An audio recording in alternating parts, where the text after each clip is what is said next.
அஸ்ஸலாமு அலைக்கும் வரஹ்மத்துல்லாஹி வபரகாத்துஹு. அல்ஹம்துலில்லாஹி நஹ்மதுஹு வ நஸ்தஈனுஹு வ நஸ்தக்ஃபிருஹு வ நஊது பில்லாஹி மின் ஷுரூரி அன்ஃபுஸினா வ மின் ஸய்யிஆத்தி அமாலினா. மை யஹ்திஹில்லாஹு ஃபலா முதில்ல லஹு வ மை யுத்லில்ஹு ஃபலா ஹாதிய லஹு. வ அஷ்ஹது அன் லா இலாஹ இல்லல்லாஹு வஹ்தஹு லா ஷரீக லஹு வ அஷ்ஹது அன்ன முஹம்மதன் அப்துஹு வ ரசூலுஹு அம்மா பஅத். கண்ணியத்திற்குரிய எல்லாம் வல்ல அல்லாஹு ஜல்ல ஷானஹு தஆலாவின் நல்லடியார்களே, நபிமார்களை தவிர யாரும் அற்புதம் செய்ய முடியாது என்ற தலைப்பில் கடந்த பல வாரங்களாக பல செய்திகளை நம்ம பார்த்து வருகிறோம். இந்த நபிமார்கள் அல்லாதவர்கள் அற்புதம் செய்கிற விஷயமாக எடுத்துக்கொண்டால் அதில் மிகப்பெரிய இடத்தில் அப்துல் காதிர் ஜீலானி என்பவரை வைத்து மக்கள் போற்றுவதை நம்ம பார்க்கலாம். அவரை அவுலியாக்கன் தலைவர் என்று சொல்வார்கள். அவர் பேரில் இருக்கிற அற்புதங்கள்லாம் என்னணும் என்று சொன்னால், எல்லா நபிமார்களும் செய்த அற்புதங்களை விட பல பல மடங்கு அவர் அற்புதம் செய்ததாக எழுதி வைத்திருக்கிறார்கள். அப்போ இவ்வளவு பெரிய, இன்னும் சொல்ல போனால், நபிகள் நாயகம் ஸல்லல்லாஹு அலைஹி வஸல்லம் அவங்களுடைய உற்ற தோழர்களாக இருந்த சஹாபாக்களுக்கு கிடைக்காத கௌரவம், தாபீன்களுக்கு இல்லாத கௌரவம், தாபீன்களுக்கு இல்லாத ஒரு புகழ் இவருக்கு மாத்திரம் கிடைத்திருக்கிறது. இவர் 560 உள்ளவர்.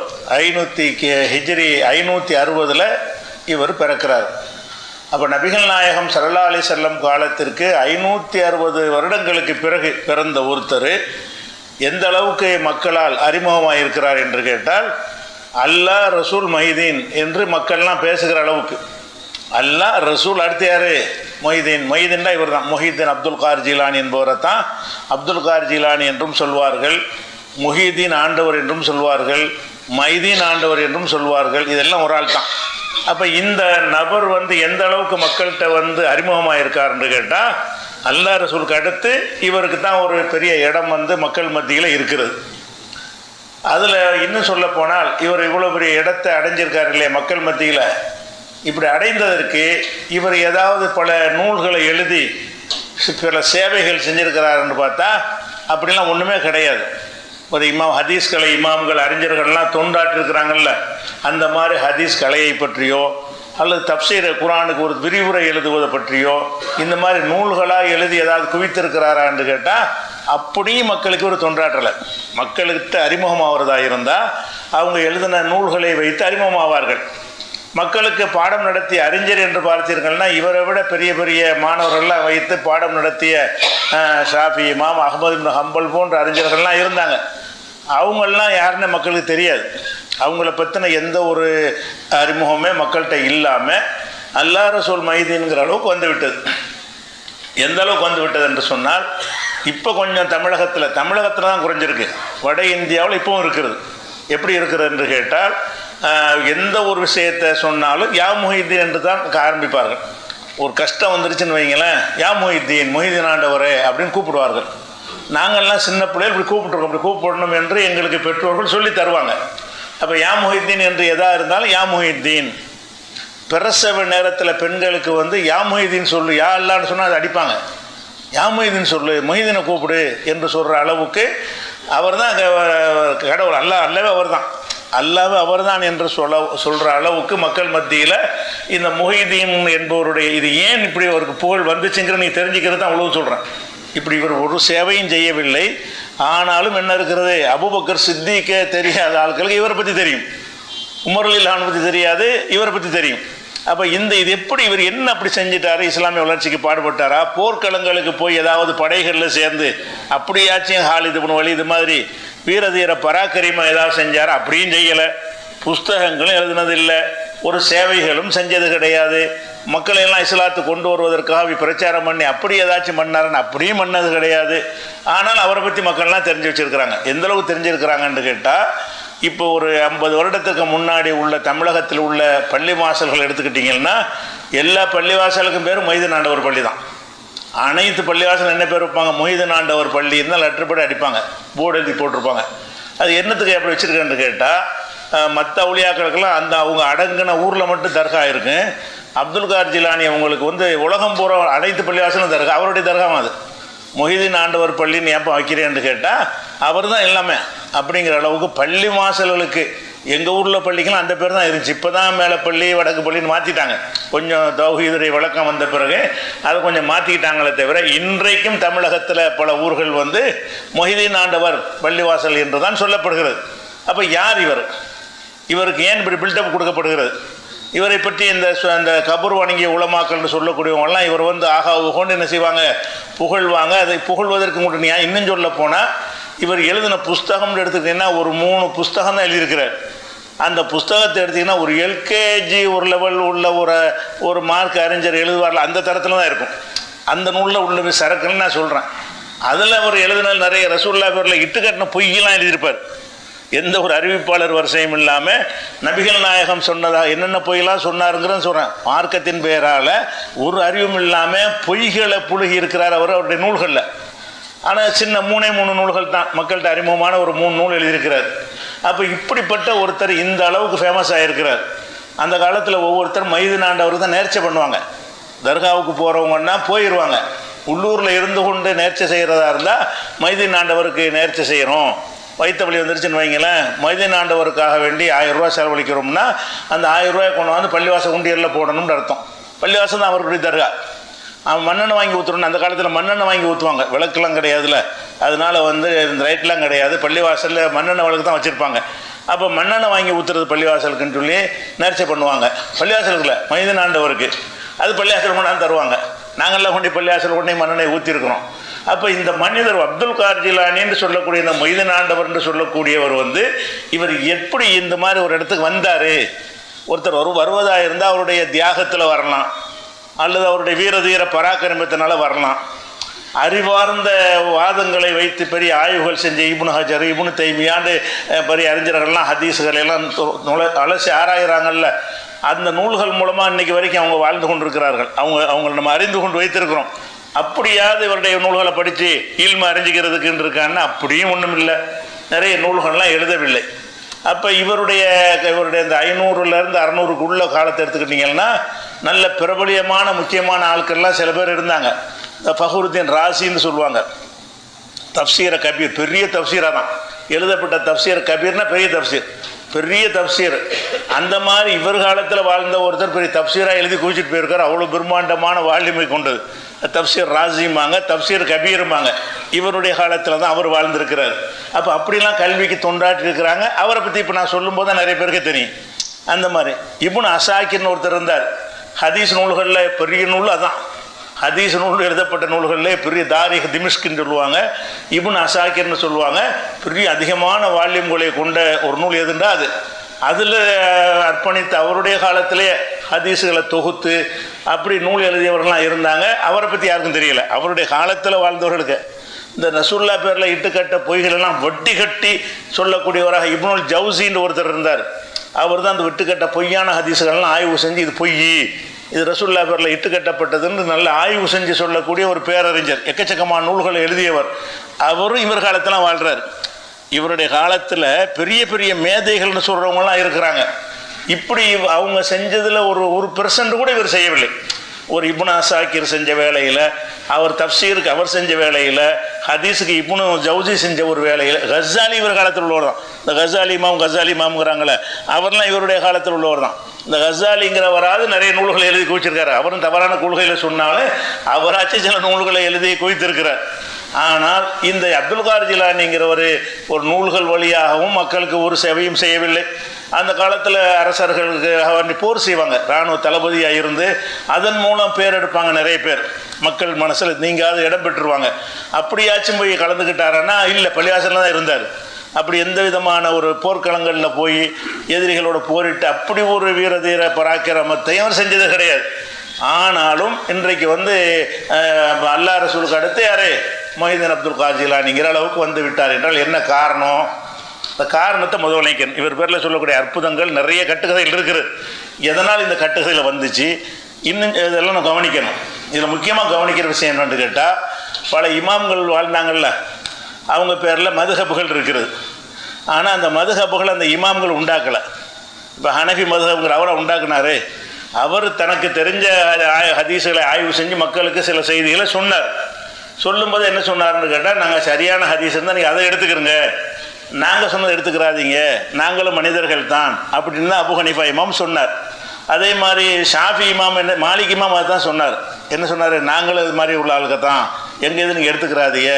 அந்த ரசூலுல்லாவுடைய கபரை காட்டி அவர் சொல்வார், இந்த கபரில் அடங்கி இருக்கிறவரை தவிர வேற எவருடைய சொல்லாக இருந்தாலும் ஏற்கத்தக்கதும் இருக்கிறது, எடுத்து வீச வேண்டியதும் இருக்கிறது என்று சொல்லி தான் மாலிக் இமாம் என்ன செய்வார், மக்களுக்கு என்ன ஏற்றுக்கிறோன்னு சொல்லவே இல்லை. மாலிக் மதுஹப்னு பிறகு உண்டாக்கினார்கள், அதுக்கு மாலிக் இமாமுக்கு சம்மந்தம் கிடையாது. ஹனஃபி மதுஹப் உண்டாக்குனாங்க. அவர் ஒரு அறிஞராக இருந்தார். மக்களுக்கு என்ன சொன்னார், இப்போ நாம் சொல்கிறோம்ல குர்ஆன் ஹதீஸ் நடங்கண்டு எதான் சொன்னார். நாங்கள் சொல்லுவோம், சில தப்பாகவும் போயிடணும், தப்பாக தூக்கி போட்டுருங்க, சரியாக இருந்தால் எடுங்க. இதை சொன்னவர் தான் யார், அபு ஹனீஃபா இதை தான் சொன்னார். மாலிக் இமாம் இதை தான் சொன்னார். ஷாஃபி இமாம் என்னஞ்சார், இதை தான் சொன்னார். ஹம்பலி இமாம் என்னஞ்சார், இதை தான் செஞ்சார். இன்னும் சொல்ல போனால் மாலிக்கு ஷாஃபி ஹம்பலி எல்லாம் ஆசிரியர்கள். மாலிக்குடைய மாணவர் தான் ஷாஃபி, ஷாஃபியுடைய மாணவர் தான் ஹம்பலி. உஸ்தாதுக்கு எதிராக மாற்று கருத்து சொல்லித்தான் இன்னொரு சித்தாந்தம் அவங்க பேரில் உண்டாகுது. மாலிக் இமாம் சொன்னதே சரின்னு இருந்தார், ஏன்னால் ஷாஃபின்னு ஒருத்தர் வந்திருக்க மாட்டார். இந்த ஷாஃபி என்பவர் தன் உஸ்தாது சொன்னதுக்கு மாற்றமான கருத்துக்களை சொல்கிறார். அதனால் அவர் பேரில் ஒரு சித்தாந்தம் உண்டாடிது. ஷாஃபிகிட்ட படித்த அகமது ஹம்பல் என்ன செய்கிறாரு, அவருக்கு மாற்றமான பல விஷயங்களை சொல்கிறார். அவர் சொன்னது சரியில்லை, இந்த ஆதாரத்தின்படி ஷாஃபி சொன்னது சரி, நான் சொல்லதான் சரின்னு சொல்கிறார். அப்போ அவன் பேரில் சில கருத்துக்கள்லாம் உண்டாடிது. இந்த அறிஞர்கள் எல்லாருமே அவங்க உண்டாக்கலை. ஹம்பலி மதுஹபுக்கும் இமாம் அகமது பின் ஹம்பலுக்கும் சம்பந்தமே இல்லை. ஷாஃபி மதுஹபுக்கும் ஷாஃபி இமாமுக்கும் சம்பந்தமே இல்லை. மாலிக் மதுஹபுக்கும் மாலிக் இமாமுக்கும் சம்பந்தமே இல்லை. இப்படித்தான் நம்ம எல்லாரையும் பார்க்குறோம். அதே மாதிரி ஹதீஸுகளுக்கு தொண்டாட்டின பல பேர் இருக்கிறாங்களே, அவங்க பேர்லாம் எந்த ஒரு மதுஹபும் உண்டாகவே இல்லை. இந்த தரிக்கா ஒரு முக்கியமான ஆள்கிட்ட போய் ஒரு தீட்சை வாங்கிட்டு அவர்கள் வழியாகத்தான் நம்ம அல்லாஹ்வை அடைய முடியும்னு சொல்கிறாங்கல்ல, தரிக்கா முரீது. இந்த மாதிரி முரீதுகள் விஷயமாவது அவங்களுக்கு பேரில் இருந்துச்சா? ஷாஃபி தரிக்கான்னு ஏதாவது இருக்குதா? அபு ஹனீஃபாட்ட போய் பையத்து பண்ணி என்றது நீங்கள் பையத்து பண்ணால் தான் நீங்கள் அல்லாஹ்வை அடைய முடியும்னு அவர் சொல்லி, அப்படியான தரீக்கா அவர் பேரில் இருக்குதா? அவர் பேரில் இல்லை. அபூபக்கர் சித்திக்கு அவ்வளோ பக்குவப்பட்டவர் அவர் தான், அவர் பேரில் தரீக்கா ஏதாவது இருக்குதா? இல்லை. அப்போ இந்த விஷயங்கள் எல்லாம் அவங்க சம்மந்தமே கிடையாது. அந்த நல்லறிஞர்கள்லாம் சரியான மார்க்கத்தை சொன்னாங்களே தவிர, சொல்லும்போது ஒரு எச்சரிக்கையோடு தான் சொன்னார்கள். நாம் எப்படி இன்றைக்கி ஏகத்துவ பிரச்சாரத்தில் சொல்கிறோமோ, குர்ஆனை எப்படி சொல்கிறத ஏற்றுக்கிறோங்க, நாங்கள் சொன்ன தப்பாக இருந்தால் அதை ஏற்றுக்கிறாதீங்க, குர்ஆன் ஆதாரத்தோடு சொன்னால் தான் நீங்கள் ஏற்றுக்கிறேன்னு, ஆதாரம் இல்லாமல் நாங்களாக ஏதாவது சொன்னால் நீங்கள் ஏற்றுக்கிற கூடாது இப்படின்னு நம்ம விலைக்கு சொல்கிறோம்ல. இதுதான் அவங்களின் நிலைப்பாடாக இருந்துச்சுங்க. அதனால் அவங்களும் நிறைய மாணவர்களுக்கு பாடமெல்லாம் படித்து கொடுத்தாங்க. ஆனால் இவர் அப்துல் கார் ஜீலானிங்கிறவர் மட்டும் இவரே உண்டாக்குனார். மற்றெல்லாம் அவர் பேரில் உண்டாக்கப்பட்டது. மற்ற தரிகா மதுஹபுங்கிறோம்ல, இது எல்லாமே அவங்களுக்கு சம்பந்தம் இல்லாமல் அவங்க எதிர்த்திருக்கும் பொழுது அவங்க பெயரால் உருவாக்கப்பட்டது தான் எது, மற்ற மதுஹபு தரிகா எல்லாமே. இவர் என்ன செஞ்சார்னா, இவர் ஒரு பேச்சாற்றல் உள்ளவராக இருந்தார்.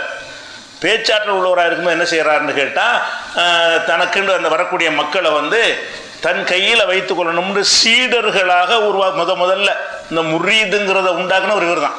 இந்த முரீதுன்னு சொல்லி என்ன செய்கிறாங்கன்னா, ஒவ்வொரு அறிஞரும் ஹதீஸுகளை சொல்லுவாங்க, படிச்சுட்டு மாணவர்கள் சிந்திச்சுக்கிட்டு போயிட்டே இருப்பாங்க. இவர் என்ன செய்கிறாருன்னு கேட்டால், இவர்கிட்ட பையத்தை எடுக்கணும், உறுதிமொழி எடுக்கணும். பையத்தை எடுத்த பிறகு என்ன செய்யணும், இவர் கட்டளை மீறவே கூடாது, இவர் மூலமாகத்தான் நேர்வழி அடையணும். இவர் அந்த மாதிரி தன் கைக்குள்ள சீடர்களை உண்டாக்குறது. அது ரசூலுல்லாவே சீடரை உண்டாக்கலை. ரசூலுல்லாவை ஏற்றுக்கொண்ட மக்களுக்கு நம்ம என்ன பேர் சொல்கிறோம், சஹாபான்னு சொல்கிறோம், தோழர். உலகத்தில் எல்லா மத குருமார்களும் சீடர்களை தான் உண்டாக்குவாங்க. என்னது அப்படி, ரசூல்லா மட்டும் என்ன செய்யலை, சஹாபாக்களை தான் உண்டாக்குனாங்க, தோழர்களை உண்டாக்குனாங்க. எந்த ஒரு சஹாபி ரசூல்லாவுடைய சீடர்னு நம்ம சொன்னதே இல்லை. உலகத்தில் அவங்களும் சொன்னதில்லை. உலக சரித்திரத்தில் என்ன செய்ய, அந்த காம்ரேட்டில் கம்யூனிஸ்டுகள்லாம் தோழருங்கிறாங்கல்ல, அவங்களே இதைத்தான் ஆதாரமாக காட்டுவாங்க. முகமது நபி தான் அதை முதல்ல சொன்னார், எல்லாரையும் தோழராக பார்த்தாரு அப்படிங்கிற அளவுக்கு தான் ரசூல் ஸல்லல்லாஹு அலைஹி வஸல்லம் மக்களை உண்டாக்குனாங்க. அதே மாதிரி தான் எல்லா அறிஞர்களுமே அவங்களுடைய மாணவர்களை உண்டாக்குனார்களே தவிர சீடர்களை உண்டாக்கலை. இவர் என்ன செஞ்சார்னு கேட்டால், தனக்கு பேச்சாற்றலை ஒரு பள்ளியில் இவரை பயான் பண்ணக்கூடியவராக இருக்கிறார். அந்த பேச்சாற்றலை, நல்லா பேசக்கூடிய ஒரு ஆற்றலை வைத்து கொண்டு இவர் மக்கள்கிட்ட என்ன செய்கிறாருன்னு கேட்டால், தன் கண்ட்ரோலில் வைக்கக்கூடிய நிறைய கண்டிஷன்லாம் போட்டு சில சீடர்களை உருவாக்குறார். அந்த சீடர்களை எப்படி உருவாக்குறாரு அப்படின்னு சொன்னால், அவரை பற்றி அடுத்தவங்க எழுதுனா பார்க்க தேவையில்லை. அவரே எழுதின ஒரு புஸ்தகம் புண்ணியத்து தாலிபின்னு ஒரு புஸ்தகம். அந்த புஸ்தகத்தில் என்ன செய்கிறாருன்னா தொழுகை, நோன்பு, ஜக்காத்து, சட்டம்னு எழுதியிருப்பார். அதை பார்த்து நீங்கள் படித்தாலும் என்ன செய்ய 100 தப்பு கண்டுபிடிப்பீங்க. அவர் தொழுகை சட்டம்னு எழுதியிருப்பார், நிறைய ஹதீஸுக்கு மாற்றமாக இருக்கும். நோம்பு சட்டம்னு எழுதியிருப்பார், அதில் போனால் நோம்பு உங்களுக்கு தெரிஞ்சதுக்குலாம் கூட மாற்றமாக இருக்கும். ஜக்காத்தை பற்றி எழுதியிருப்பார். அந்த புண்ணியத்து தாலிபின்ங்கிற கித்தாப்பை நீங்கள் படிச்சிங்கன்னு சொன்னால் அது ஆங்கிலத்திலையும் கூட வந்திருக்கிறது, தமிழ்லையும் இருக்கிறது. தமிழில் வரல, அரபியில் இருக்கிறது, உருத்தில் வந்திருக்கிறது.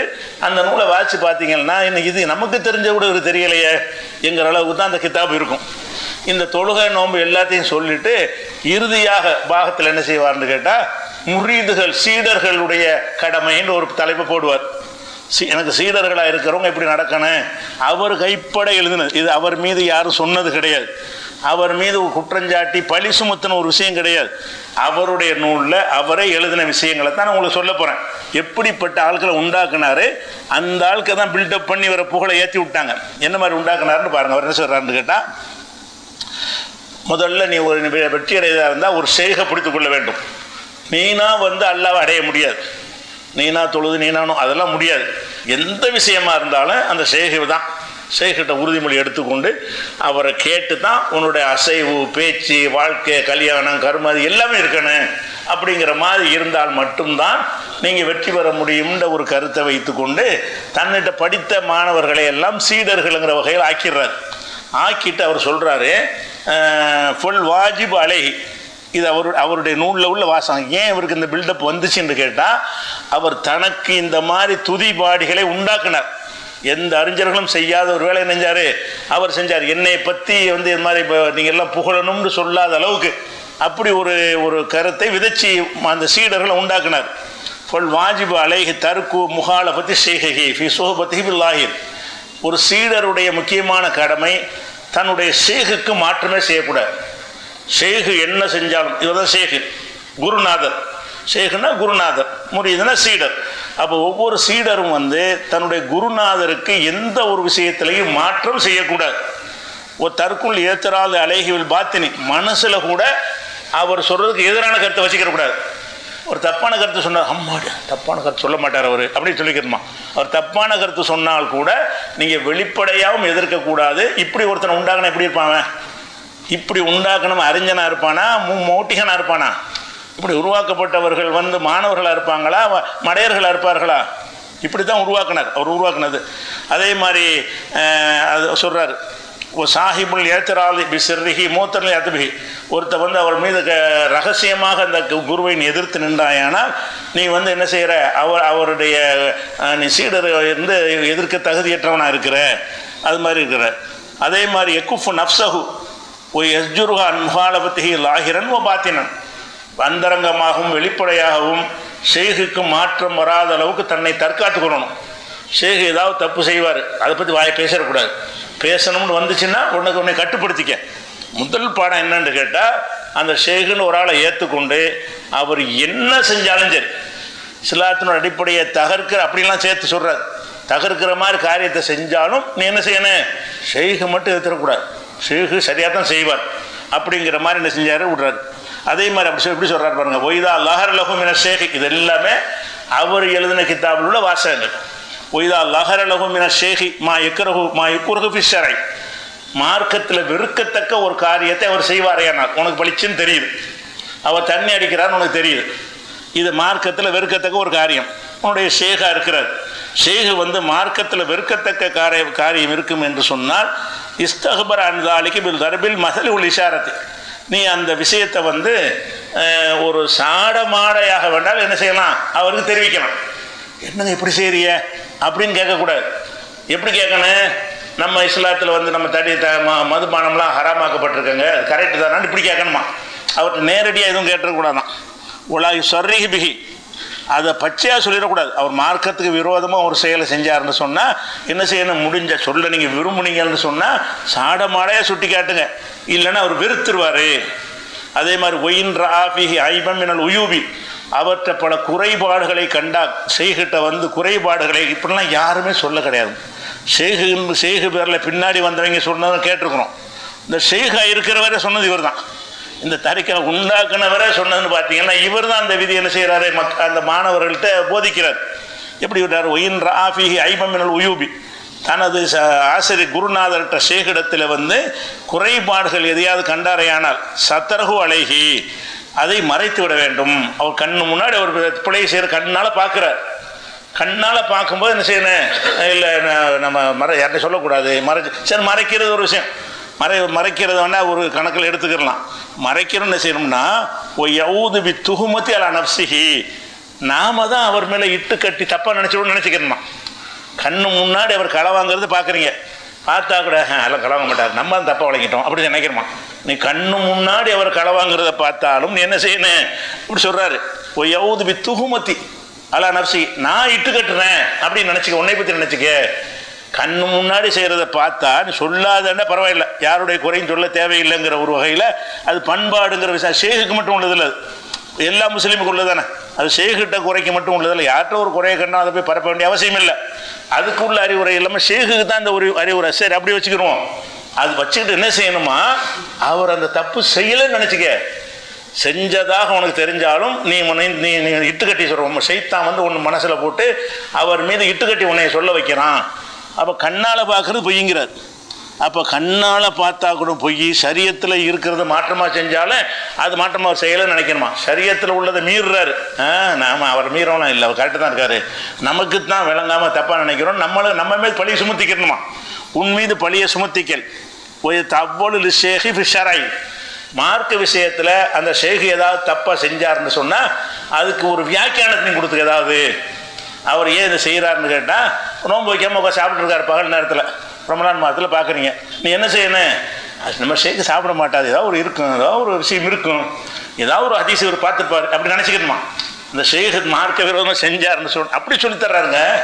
இப்படி ஒரு ஆளை உண்டாக்குனவர் என்ன, இவர் எப்படி ஷேகாக இருப்பார், இவர் எப்படி மகானாக இருப்பார்னு கேட்குறேன். இவருக்கு இவ்வளோ பில்டப் கூட என்னென்னலாம் பில்டப்பு, குணங்குடி மஸ்தானுடைய பில்டப்பில் இருந்து இந்த யாக்கூத்துபா பில்டப்பில் இருந்து மொஹிதீன் மௌதூத் பில்டப்லாம் பிறகு நான் சொல்கிறேன் என்ன மாதிரியெல்லாம் அவரை பற்றி சொல்லியிருக்கிறாங்கன்னு.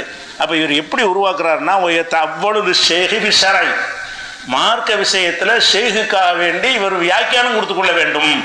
அவர் ஏதாவது மீறினாரையானால் அப்படி செஞ்சுக்கிறேன்னு என்ன தான் வியாக்கியானம் கொடுத்தா கொடுக்க முடியலை. வியாக்கியானம் இல்லை, இது எப்படி நியாயப்படுத்த முடியாத, இவர் இந்த தப்பை செஞ்சுட்டான இருக்கிறாருன்னு உனக்கு மனசில் திருப்பி வந்துச்சுன்னு சொன்னால் நீ என்ன செய்யணும்? நீ வந்து யாரில் அவர் மன்னிச்சிருன்னு மனசில் துவா செஞ்சுக்க. முடிஞ்ச அளவுக்கு ஒரு தப்பு செய்யலைன்னு நீ நினச்சிக்க, அது மனசு அப்படி மாற்ற பாரு. அவர் மார்க்கத்துக்கு விரோதமாக செஞ்சாலும் செய்யலைன்னு நீ முடிவு எடுத்துரு.